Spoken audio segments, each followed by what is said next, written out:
Dua tokoh besar Indonesia, satu dikenal sebagai ulama karismatik dari jalanan, satu lagi dijuluki Bapak Pluralisme. Tapi siapa sangka, keduanya pernah terlibat dalam polemik sengit yang mengguncang publik.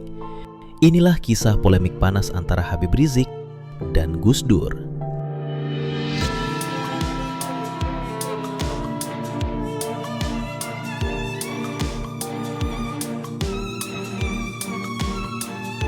Gus Dur, Presiden keempat Republik Indonesia, dikenal sebagai tokoh toleransi, pluralisme, dan demokrasi. Sementara itu, Habib Rizik Syihab muncul sebagai pemimpin Front Pembela Islam, membawa pendekatan dakwah yang keras dan lantang terhadap kemungkaran. Dua gaya dakwah yang sangat berbeda, dan itulah awal dari ketegangan mereka.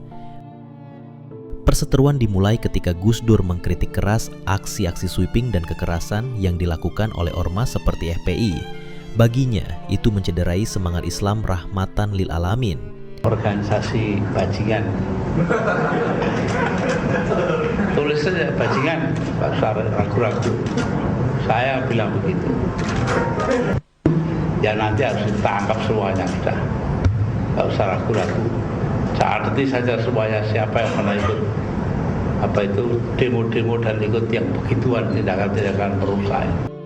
Sebaliknya, Habib Rizik menyebut Gus Dur sebagai tokoh yang liberal dan merusak Islam dari dalam. Bahkan ia secara terbuka menyebut Gus Dur dengan sebutan-sebutan keras seperti tuli dan buta hati. Gus Dur kan tidak melihat, dari mana dia bisa berkeyakinan? Kok orang nggak melihat berkeyakinan? Gus Dur itu buta mata juga buta hati. Iya, tapi kalau kita dari gambar ini banyak yang menggunakan baju dari FPI. Iya, Gus Dur ngelihat dari mana? Ketegangan memuncak ketika Habib Rizik menyebut Gus Dur buta, bukan hanya secara fisik, tapi juga secara spiritual. Pernyataan ini mengundang kecaman luas, bahkan dari kalangan ormas Islam lainnya. Namun Gus Dur merespons dengan tenang. Ia hanya berkata, "Saya sudah biasa dihina, tapi saya tidak akan membalas."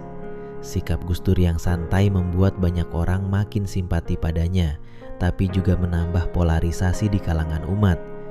Polemik ini menjadi simbol dari dua kutub besar dalam tubuh umat Islam Indonesia. Islam moderat yang diwakili oleh Gus Dur dan NU, Islam garis keras yang diasosiasikan dengan FPI dan Habib Rizik. Polemik mereka bukan sekadar soal pribadi, tapi mencerminkan ketegangan ideologi dalam beragama dan berbangsa.